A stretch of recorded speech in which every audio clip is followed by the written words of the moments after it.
우리 잠언 9장의 말씀을 한 절씩 교독하시고 마지막 절은 다 함께 합동하도록 하겠습니다. 제가 먼저 읽겠습니다. 지혜가 그의 집을 짓고 7 기둥을 다듬고 자기의 여종을 보내어 성중 높은 곳에서 불러 이르기를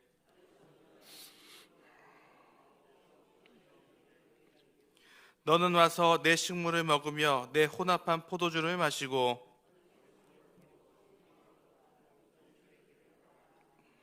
거만한 자를 징계하는 자는 도리어 능력을 받고 악인을 책망하는 자는 도리어 흠이 잡히느니라.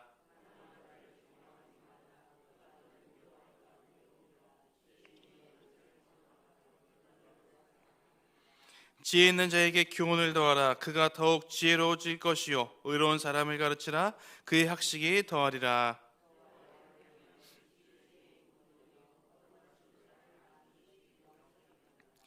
나 지혜로 말미암아 내 날이 많아질 것이요 내 생명의 해가 내게 더하리라.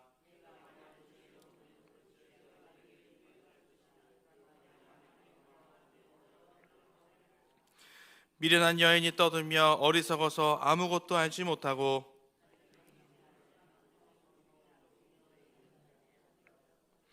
자기 길을 바로 가는 행인들을 불러 이르되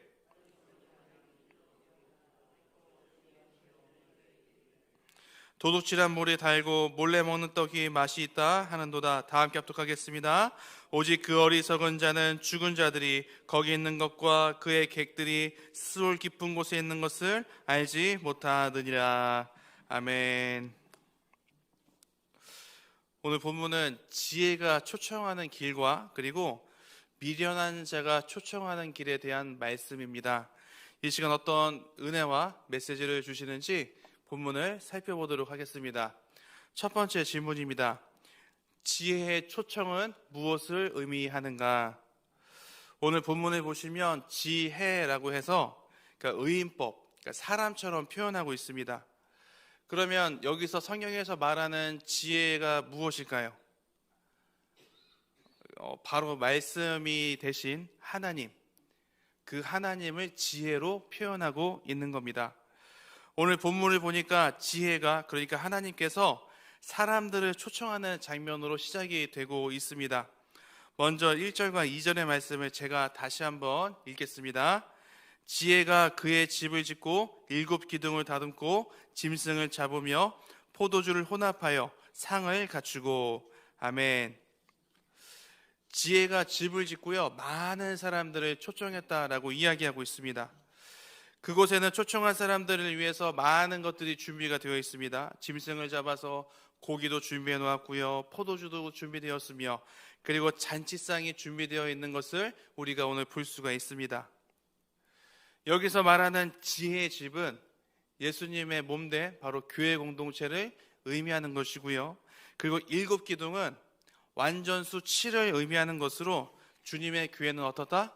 완전하다라는 이야기입니다.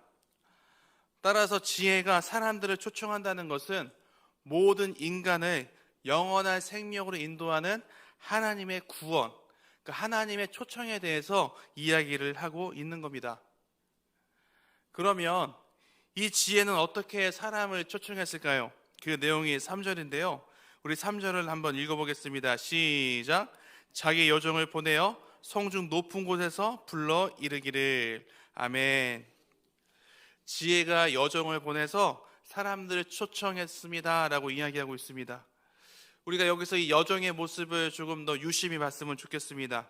이 여종이 사람들을 초청할 때 어디에 가 있어요?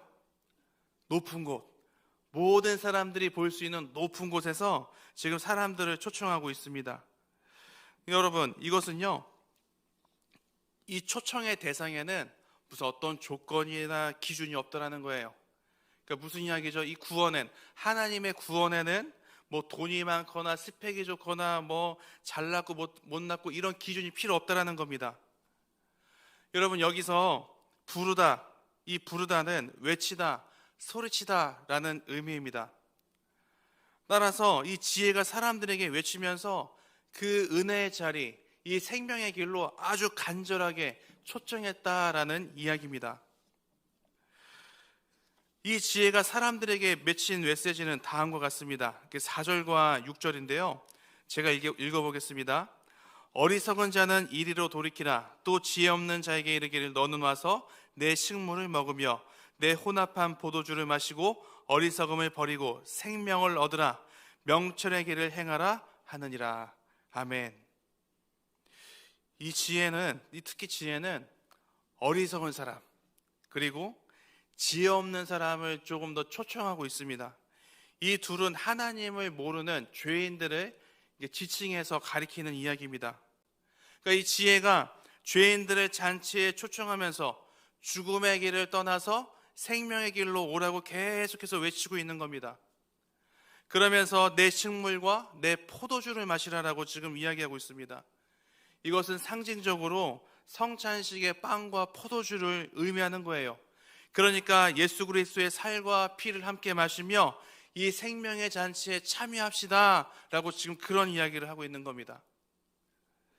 그러므로 지혜의 초청은 죄인들을 구원의 길로 초청하는 하나님의 인도입니다.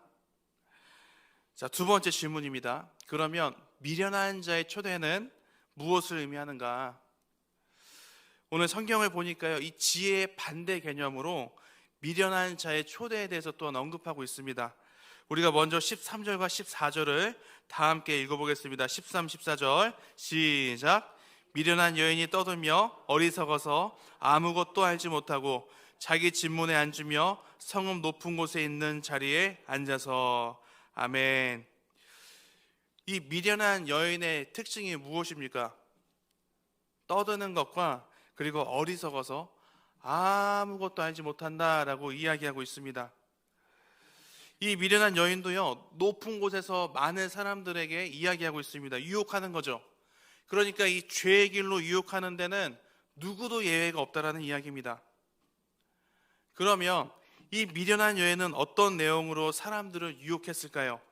15, 16, 17절이 그 내용인데 제가 읽어드리겠습니다. 자기 길을 바로 가는 행인들을 불러 이르되 어리석은 자는 이리로 돌이키라. 또 지혜 없는 자에게 이르기를 도둑질한 물이 달고 몰래 먹는 떡이 맛이 있다 하는도다. 아멘. 이 미련한 여인이 자기 길을 잘 가고 있는 사람이나 또는 어리석은 사람이나 또는 지혜 없는 사람들, 이 모든 사람들을 가리지 않고 이렇게 이야기를 했대요. 훔쳐서 먹는 물이 더 답니다. 몰래 먹는 떡이 더 맛있습니다. 이렇게 유혹을 했다고 합니다.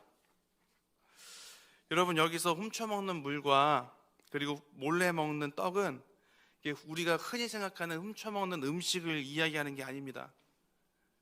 이게 뭘 의미하는 거냐면 똑같은 솔로몬이 기록한 잠언 5장 15절에서 그 힌트를 얻을 수가 있습니다. 잠언 5장 15절의 말씀 보면 이런 말씀이 기록되어 있습니다. 너는 내 우물에서 물을 마시며 내 샘에서 흐르는 물을 마시라. 아멘. 이 잠언의 5장 말씀이 무슨 내용이었죠? 자기 아내를 소중하게 여기라 라는 말씀입니다. 따라서 훔쳐먹는 물과 이 몰래 먹는 이 떡은 굉장히 음란하고 부부관계를 벗어난 성관계를 비유적으로 표현한 겁니다. 그렇다면 이 미련한 여인의 초청에 가게 되는 자는 어떻게 될까요? 우리가 18절을 다 함께 읽어보겠습니다. 18절 시작. 오직 그 어리석은 자는 죽은 자들이 거기에 있는 것과 그의 객들이 수올 깊은 곳에 있는 것을 알지 못하느니라. 아멘. 이 죄의 길을 걷게 된다면 수올, 그러니까 지옥에 있게 될 것이라고 지금 이야기하고 있습니다. 따라서 가장 어리석고 미련한 자는 이 지혜의 말씀을 거부하고 지옥에 있는 것조차 알지 못한다라고 이야기를 하고 있습니다. 그러므로 미련한 자의 초대는 지혜의 말씀을 거부하고 죄의 길을 걷는 것입니다. 그러면 우리가 본문을 가지고 어떻게 살아가야 될까요? 우리 이 시간에 두 가지 내용을 살펴봤습니다. 첫 번째, 지혜의 초청은 모든 죄인들을 구원의 길로 초대하는 하나님의 초대다. 두 번째, 미련한 자의 초대는 지혜의 말씀을 거부하고 주의 길을 걷는 것이다. 이 두 가지를 살펴봤습니다. 오늘 성경을 쭉 묵상해 보니까요, 솔로몬이 자신의 지난 날을 쭉 돌이켜 보면서 우리에게 이런 메시지를 주는 것 같습니다. 우리가 인생에서 반드시 붙잡아야 할 것은 지혜와 명철이다. 그런데 오늘날 우리의 삶을 보면 이 미련한 여인의 초대에 넘어가는 그리스도인들도 참 많은 것 같습니다. 그러니까 타락한 삶을 살아간다라는 이야기죠. 성경은 오늘 읽어보니까 이 죄의 길을 걷는 자들은 자신이 스올, 그러니까 지옥에 있는 것을 인지하지 못한다라고 이야기하고 있습니다. 이게 무슨 이야기죠? 세상의 시각과 기준으로 볼 때 그 길은 죄의 길이 아니라고 생각한다는 겁니다. 오늘 본문에 언급된 내용 중 하나를 가지고 이야기해 볼까요? 아까 전에 우리가 훔쳐서 먹는 물과 그리고 몰래 먹는 떡, 그러니까 음란하고 아주 부부관계를 벗어난 성관계를 비유적으로 표현한 것이라고 제가 말씀을 드렸습니다. 여러분, 세상과 그리고 개인과 문화의 기준에서 사랑하면 하룻밤 정도는 그냥 하룻밤 정도 자는 것은 잘못이 아니죠. 그런데 하나님의 기준으로는 다릅니다. 세상과 개인과 문화적인 측면에서 죄가 아닌 것 같지만 하나님 보시기에는 죄악이라고요. 여러분, 바울은 이런 것을 가리켜서 이렇게 이야기합니다. 에베소서 2장 2절의 말씀입니다. 제가 읽어드리겠습니다. 그때 너희는 그 가운데서 행하여 이 세상 풍조를 따르고 공중의 권세에 잡은 자를 따랐으니 곧 지금 불순종의 아들들 가운데서 역사하는 영이라. 아멘.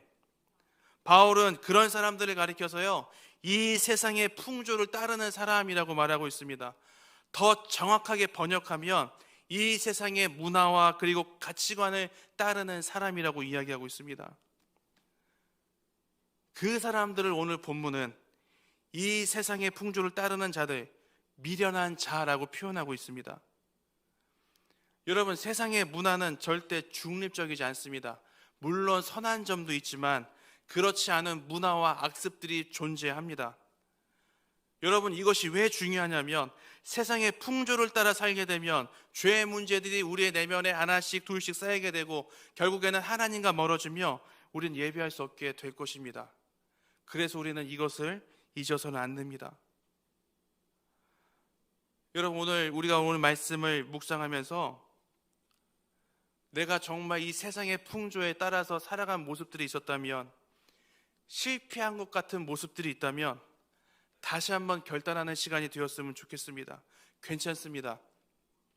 우리가 약하니까 날마다 결단하고 실패하는 것 아니겠습니까? 그렇게 다짐하고 날마다 신앙의 원리를 붙잡고 정체성을 지키며 살아갔으면 좋겠습니다. 그래서 세상에 비친 이 나의 모습을 성경의 시각으로 보고 오늘 이 시간 결단하셨으면 좋겠습니다. 그래서 오늘 본문 앞에서 두 가지를 결단하면 좋겠습니다. 첫 번째, 하나님, 지혜의 말씀을 초대하는 길로 걸어가게 하여 주시옵소서. 두 번째는요, 하나님, 미련한 자의 초대에 쉽게 넘어가지 않는 인생이 되게 하여 주시옵소서. 이 두 가지를 가지고 기도하셨으면 좋겠습니다. 그러므로 오늘 말씀을 기억하며 지혜가 초대하는 길을 오롯이 걸어가며 삶으로 살아내시는 동관교회 모든 성도님들이 다 되시기를 주님의 이름으로 간절히 소망합니다. 우리 시간 다 함께 기도의 자리에 나가도록 하겠습니다. 첫 번째, 말씀을 가지고 나가겠습니다. 두 번째는 교회를 위해서 기도하도록 하겠습니다. 우리 2024년 사역을 위해서 기도해 주시고 특별히 주일학교, 겨울성경학교와 수련회를 위해서 기도해 주시기 바랍니다. 마지막 세 번째, 나라와 민족을 위해서 기도하도록 하겠습니다. 우리 다 함께 주여 주여 주여 세 번 외치시고 기도의 자리에 나아가도록 하겠습니다.